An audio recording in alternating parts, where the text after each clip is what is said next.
Hi guys, bjthebrave here. I'm back with another deck guide for you. And many of you have been asking me, where's all the new stuff, BJ? Where's the new Tyranny decks? And I promised, if you've been watching any of my streams, that I would get to them. I was kind of like in two minds really, because we were kind of so close to the end of the season. I wanted to push for the top 10, which I did actually end up achieving, so that's cool. So I achieved that goal, managed to get in the top 10 at the end of the season. And the idea is that I was sort of building some of these decks, but practicing, playing around, but not really testing on ladder because I didn't want to like tank. I wanted to experiment. So anyway, we're in the new season and now we can start to get on with it. So I'm really keen to bring you stuff because I know the new expansion's been out a while and you haven't had much. So I'm bringing you my first deck. This is one of many. It's not fully refined. I believe I can make this deck better, but so far I'm having some good success and I've managed to play a few games on ladder that I can actually share with you as well. So let's basically take a look at the deck. So this one I've called Critters, and it's a Terror of Vardenghast build. The idea of this build is that it's an aggro deck and we're looking to end the game between sort of turn 6 to 8 really. And as a result we're playing very low to the ground, hence the name Critters. Now the quality of your minions is not very good, to be honest, but it kind of doesn't matter because obviously what we're trying to do is play a very go wide strategy and essentially make better use of the Terror's warlord talent, which for those who don't know, it's called Alpha Warrior, and for 2 energy it basically turns your warlord into a flyer and gives him +1 attack for each melee unit. Each friendly unit, and that includes himself. Right? So obviously if you just play this with nothing on the board, you become 3 melee attack. If you've got 1 ally, it becomes 4 melee attack, etc, etc. And what I tend to find with this deck is that we're not really playing this power in the first. We might play it on the first turn if we don't have something to drop. Beyond that, we're not really looking to play it until kind of like maybe turn 5, and then we usually try to play it 5, 6, 7, and it closes out the game. And it reminds me, as an alt player, this kind of reminds me of, it feels a bit like proper killy. You know, with the orcs you kind of chip away at damage and then you slap proper killy, which gives your actual war boss like a high amount of damage. It's very similar in feel, and so we close the game out quick. So we do run very low to the ground stuff. Ripper Swarm's fantastic. If I could run 6 of these in this deck, I would. Sadly, we only have 2. It does make me wonder about playing. We do run Leviathan Tendrils. I run this card mainly because I thought, is there a way where I could end up with a bad hand and kind of need to draw, and particularly if we get into matchups like Imhotep and stuff where they can drag us out, maybe this will be really good. I'm keeping it in for now, but I could imagine a world where I don't actually use it that much, because you don't really want to be playing this early because you really want to be like building tempo on the board. So we'll see. The other option obviously is to play the, what's the 2-drop called? Infestation Node. Particularly like the idea of being able to play this on a Synapse creature that's next to a Ripper Swarm and getting more Rippers. That would be pretty cool. So as I say, Rippers obviously a very cheap and easy way of going wide. I did used to run the overwhelming swarm stratagem, but I actually found that you don't really get value for that from until sort of turn 6, and by which point it maybe allowed me to get 1 extra gaunt out, but I kind of thought it's not really worth it, and I found it just sort of sitting in my hand. I think that's still a card that's better suited to Tervagon and kind of later gameplay, not as well suited to the aggro deck, so I kind of ditched that idea. But we do run one thing I think is fantastic in this deck. We do run the Bounding Leap, and because we've got critters, lots of sort of low to the ground critters, the Bounding Leap is really good at basically taking out, you know, we can go face and still take out troops. So this is I definitely think Bounding Leap is a lock, and for me this is out 2 of every single time. Against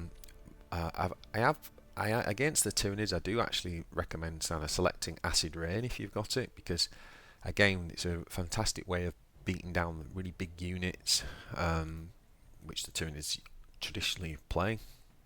Because we're sort of like full of low to the ground critters, we're not particularly bothered about it hurting us. So I would suggest that if you've got it. We run then a lot of horde units, so we run the Hormagaunts, and often we'll just play this on turn 4 and take 2 of them. We've similar thing with Neurogaunts, although we don't have lots of Synapse in this deck, so we need to think a little bit more carefully about our hand in terms of when we want to play a synapse, but that's just another good way of going wide. We've got obviously the Node Beast. I do love the spores in this deck. Ideally this is your first turn play if you can draw it. If not, you could drop a single Gorn, or you can seriously just consider using the Alpha Warrior and passing the first turn, but it depends on the matchup. I need to play that to test it a bit more. In the 3 drops we do get some Synapse Creature and Tyranny Warrior, and we also have obviously the 0 drop as well. And what I find with Neuraloid often is that I save this until the turn that I either desperately need Synapse, maybe for example Bounding Leap or Flank, or I save it for the big turn when I'm going to play like Terror for sort of lethal, and I like to drop this to get the extra 2 for essentially free cost. We got obviously the Ravenous Hunter, so we've still got that win conditioning, and we keep the Broodlord in. I wasn't sure about the Broodlord, but I think it's a good idea to keep him because Broodlord, just the Broodlord and the Ravenous Hunter alone gives you an alternative win con, so it gives us a couple of ways of winning. And I've still got a single copy of Tyranid Invasion. Maybe you could run 2, maybe you could drop this. Again, it's a great turn 8 play. A lot of games you won't go that far, but if someone's doing a really good job like Galen, or someone who's doing a good job at keeping up with tempo and removing all your stuff, this could be really good. So I'm just running 1 copy at the minute, and obviously it plays 4 units, which gives you plus 10, is that right? Sorry, plus 5, so you're up to 7 on your Lord, something like that. And I also have a couple of Tyrant Guard in there, and I think that is pretty good in this deck because it just gives you, like for example, you might be playing, I don't know, Gene Stealers or something. It just gives you another way of essentially protecting that low to the ground board from cheap removal. So I think the guards are pretty good. As I say, I'm still very much testing this. The Prime is excellent in this deck because it gives us another Synapse, and it also has great synergy with all of the Swarm mechanics, obviously, because it gives a buff for that. And one of the last things that I sort of did is I was running 2 Toxic Entanglements, and I've actually gone down to 1 because I realised that if I'm ending the game between turns 6 and 8, I'm probably only not going to come up against too many units that are particularly huge that have Vanguard that we can't deal with. So I might go back to 2 in the end, but I'm thinking that 1 might be pretty good. You also have to bear in mind with the Toxic Entanglement that it actually stuns an enemy troop, so you don't always have to. The vulnerable is permanent, so you don't necessarily have to remove it the turn that you stun it, and that can obviously buy you a lot of tempo. And then we've also got I've put the Death Leaper in. This is a bit of an experiment, but I put this in as instead of the second Toxic Entanglement, and it just gives us, again, it kind of plays into this strategy. It gives us if we're going to play a big unit, it's got to have stealth, and then when it attacks, it basically has an opportunity to kind of like put a lot of damage on and stun either the enemy warlord, so it can't clear our critters, or stun like a big unit. So I think Death Leaper might be pretty good in this build, and it helps us with our kind of game plan of putting the hurt on our opponent pretty quick. So yeah, like I say, this is a pretty good. I think this is a pretty decent aggro deck, and I think it will do okay. It's very early on, very early days. I can't really say that the deck can't be improved or that it's finalised. But let's jump into some games and give you some examples, and let me know in the comments how you're getting on too, because there's a few different ways to build Terror. I've got some other alternative versions of the deck that I want to try and do videos on as well. But let me know what kind of content you want to see. Let me know what you're running in your Terror's deck. Please like and subscribe to the channel, and let's jump into some games.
Interesting. I could have played the bounding leap there.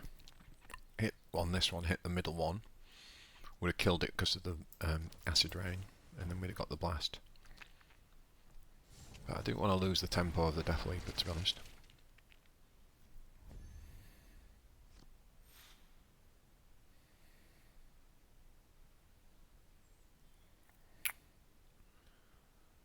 Still no sign-ups.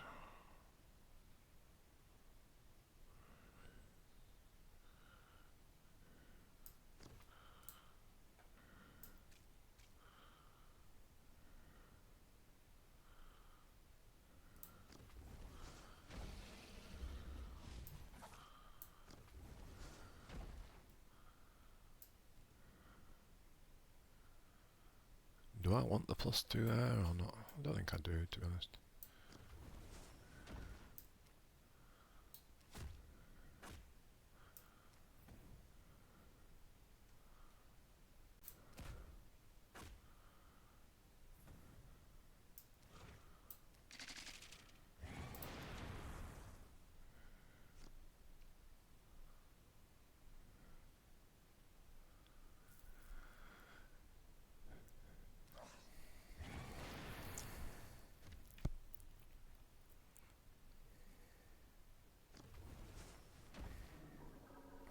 Oh man, we could really do the synapse here.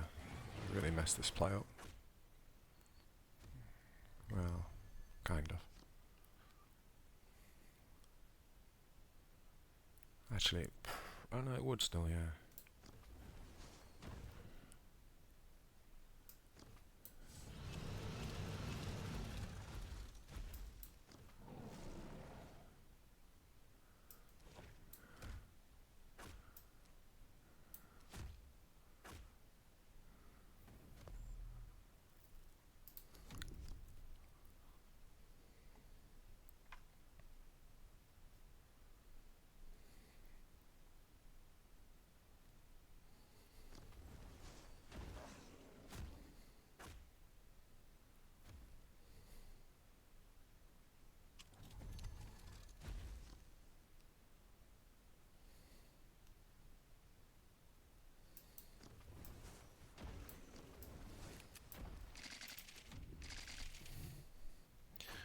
Yeah, acid rain's hurting him more than me so far.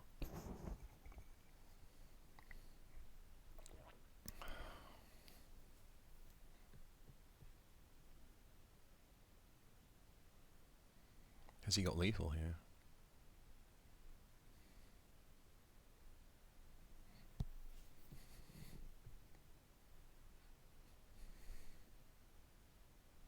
He had like warrior. No, he hasn't. Okay, so that's both guards down.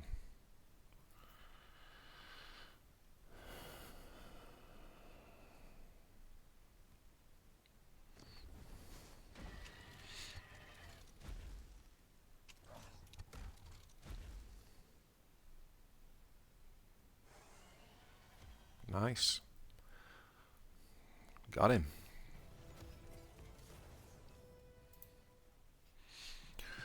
Okay, Mr. Abaddon.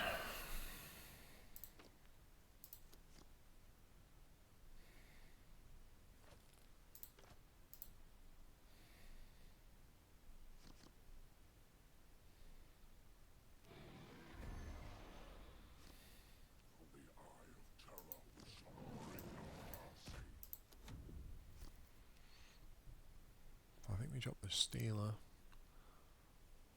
Probably double Hormagaunt.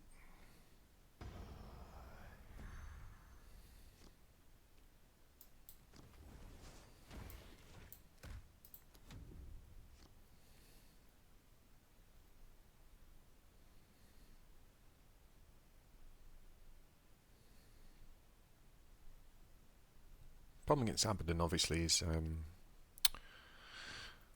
our go wide strategy is not great against this guy. So it actually makes me wonder whether we just go tall here.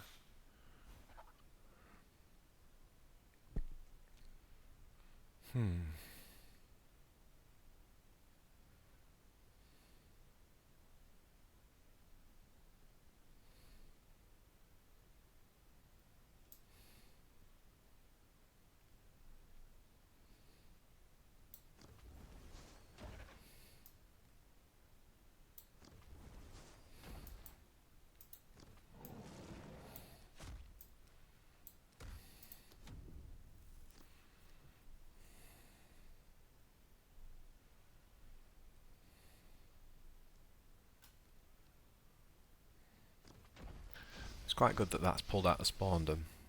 We knew he had it because he just drew. And it's so many cards, he was bound to have that Odd Traitor's Hate. So I'm kind of happy about that.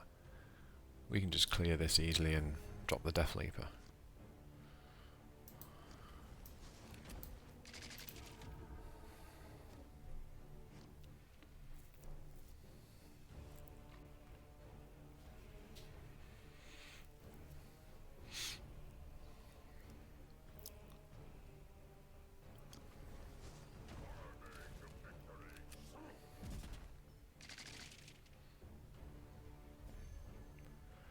I think I'm going to take this out with this guy, so that leaves me with...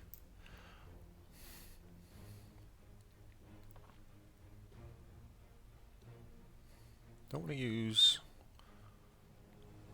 Synapse.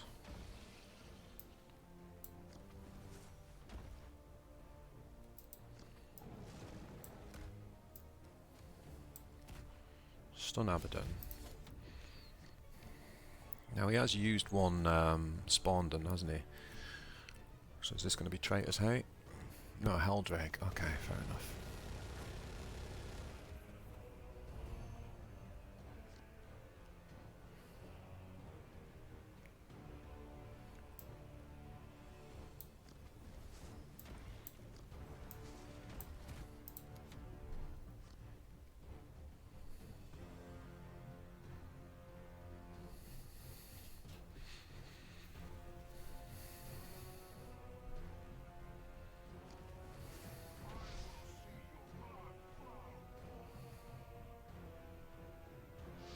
Gonna heal, is he? Yeah.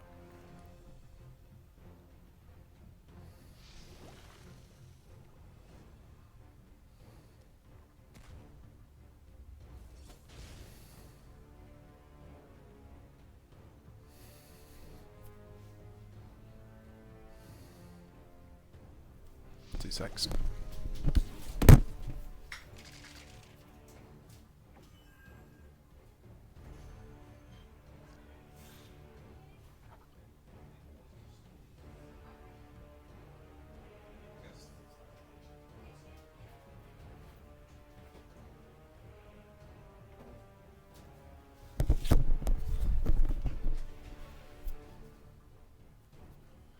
So this hasn't got Vanguard, hasn't it? Has it? So we want to go wide here.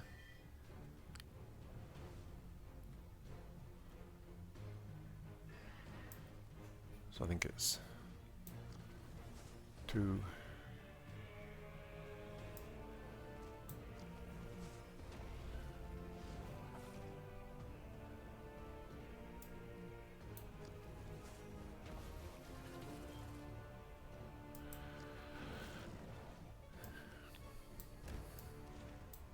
And that's Abaddon down. Nice.